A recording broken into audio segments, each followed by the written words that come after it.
ఇప్పుడు మొన్న ఏపీలో చంద్రబాబు నాయుడు ప్రమాణ స్వీకారోత్సవంలో సాక్షాత్తు ప్రధానమంత్రి మోదీ, పవన్ కళ్యాణ్ అలాగే చిరంజీవితో కలిసి ప్రజలకు అభివాదం చేశారు.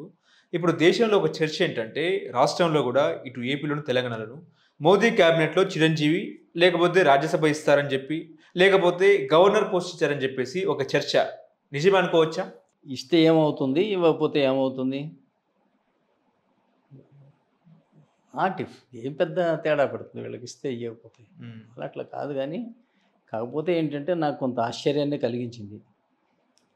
ప్రధానమంత్రి హోదాలో ఉండి ఆయన ఒక సాధువులాగా, ఒక మునిలాగా అలా అనిపించాడు. ఏది అయోధ్య రామ మందిర నిర్మాణ విషయంలో కానీ, చేసిన పనులలో కానీ అట్లాంటి నిబద్ధత కనపడ్డది. కానీ మొన్న వచ్చిన విజయానికి ఎందుకో మనిషి అవసరమైన దానికన్నా ఎక్కువ పొంగిపోయినట్టు అనిపించింది. కానీ మనకి భగవద్గీత ఏం చెబుతుంది అంటే, నువ్వు యుద్ధం చేస్తున్నావు, యుద్ధం చేస్తే నువ్వు చనిపోతే చనిపోవచ్చు, ఏం కాదు. అర్జునుడికి ఏం చెప్పాడు కృష్ణుడు? గ్యారంటీ గెలుస్తావు అన్నాడా? లేదు, నువ్వు చచ్చిపోతే మోక్షం వస్తుందన్నాడు, గెలిస్తే రాజ్యం వస్తుందన్నాడు. అంతేగాని గ్యారంటీ గెలుస్తావని చెప్పాడా? లేదు. కానీ నువ్వేంటంటే నువ్వు రాగద్వేషాలు కానీ, భయము పక్షపాతం కానీ లేకుండా, నువ్వు క్షత్రియుడు కాబట్టి నీ విధి యుద్ధం చేసి శాంతియుతమైన సమాజాన్ని, రాజ్యాన్ని స్థాపించడం నీ విధి కాబట్టి నువ్వు యుద్ధం చేయి. నువ్వు చనిపోయినా పర్వాలేదు, మోక్షం వస్తుంది. ఎదురున్న వాళ్ళు నీ బంధువులు, గురువులు అని చూడకు, వాళ్ళనైనా చంపు, పర్వాలేదు అని. కానీ ఏంటంటే భయము పక్షపాతము రాగద్వేషాలు వద్దన్నాడు కదా. గెలుపుతో పొంగిపోకు, ఓడిపోతే కుంగిపోకు. కానీ మొన్న గెలుపుకి మోడీ గారు అవసరమైన దానికన్నా చాలా ఎక్కువ పొంగిపోయినట్టు అనిపించింది నాకు.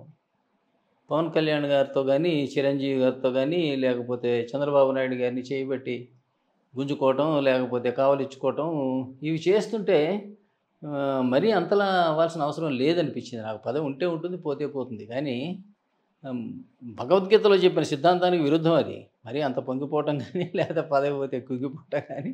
అందులో ఆయన ఏమో భార్యా పిల్లలుండి అంత స్వార్థం ఉన్న మనిషి కాదు కదా. అది నాకు ఒకటి ఎబ్బెట్టుగా అనిపించింది.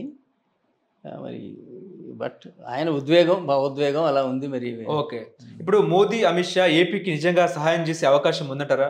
అటు ప్రత్యేక హోదా విషయంలో కానీ, లేకపోతే పోలవరం ప్రాజెక్టుకు నిధులు ఇవ్వడంలో కానీ, లేకపోతే ప్రత్యేక ప్యాకేజ్ ఇవ్వడంలో కానీ హెల్ప్ చేస్తారనుకోవచ్చా? ప్రత్యేక ప్యాకేజ్ ఏమో ఇవ్వరు. ఓకే. ఎందుకంటే గతంలో తేల్చి చెప్పడం జరిగింది. అందులో ఇప్పటికేంటి 2014 నుంచి 24 అంటే 10 సంవత్సరాలు గడిచిపోయింది. అవును. ఇప్పుడు ఇంకా ప్రత్యేక హోదా అనేది నేను చెప్పలేను అని ఇవ్వరని అనుకుంటున్నా.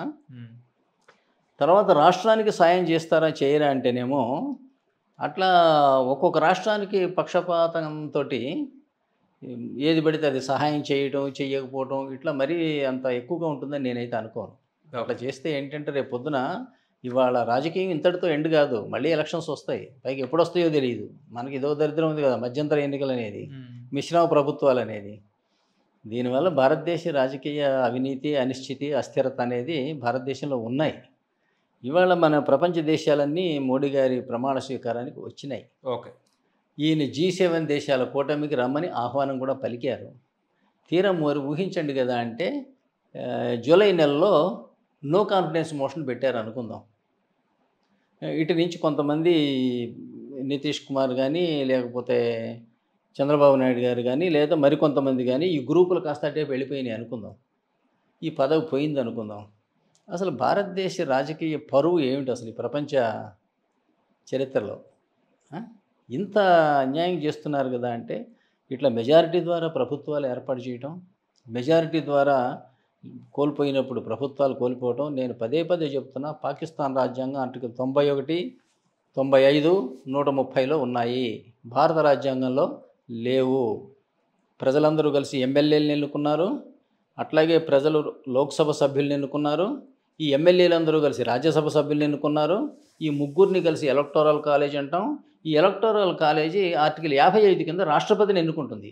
రాష్ట్రపతి ఈ దేశ ఆర్టికల్ 53 ప్రకారంగా ఈ దేశ కార్యనిర్వహణాధికారి, ఈ త్రివిధ దళాల సైన్యాధ్యక్షుడు, భారతదేశంలో ఉన్నటువంటి సుప్రీంకోర్టు, హైకోర్టు న్యాయమూర్తుల్ని, అటార్నీ జనరల్ని, ఆడిటర్ జనరల్ని, ఎలక్షన్ కమిషనర్ని, దేశంలో ఉన్న ఎస్సీ, ఎస్టీ, బీసీ సర్వ కమిషన్స్ని అపాయింట్ చేసేది రాష్ట్రపతి తొలగించేది కూడా ఆయనే, మంత్రులు నియమించేది ఆయనే, గవర్నర్లను నియమించేది ఆయనే, మంత్రుల విధానికి సలహా చెప్పి సహాయపడటం అనేది ఆర్టికల్ 74లో ఉంటుంది.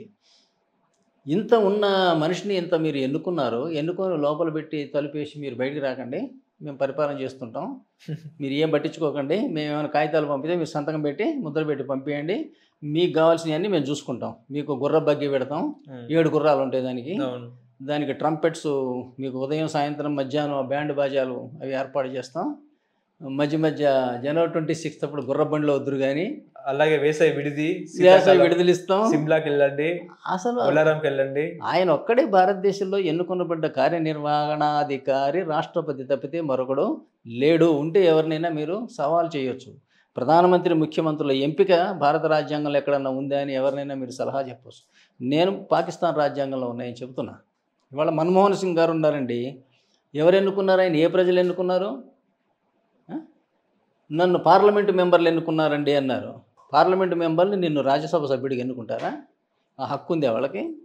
రాజ్యసభ సభ్యుడిగా మళ్ళీ రాష్ట్రపతి నియమించాలి. రాష్ట్రపతి నియమించిన తర్వాత మా లోకసభ సభ్యులందరూ నన్ను ఎన్నుకున్నారు ప్రధానమంత్రికి అంటావు. ఒక్క లోక్సభలో మెజారిటీ ఉన్నోడు నీకు ఇంత అధికారం వస్తే, రాష్ట్రపతికి లోక్సభతో పాటు రాజ్యసభతో పాటు దేశంలో ఉన్న అన్ని అసెంబ్లీలు ఇన్నిట్లో మెజారిటీ ఉన్నవాడేమో ఆయన. మరి పైగా ఆయన ఎన్నిక భారత రాజ్యాంగం ఆర్టికల్ 55లో ఉంది. ప్రధానమంత్రి ఎన్నిక ఎక్కడ ఉంది? పాకిస్తాన్ రాజ్యాంగంలో ఉంది. అందువల్ల ఏంటంటే భారతదేశంలో ఒక రాజ్యాంగ అత్యాచారం, రాజ్యాంగ దురవగాహన అయితే భారతదేశంలో రాజ్యం వెళ్తున్నది.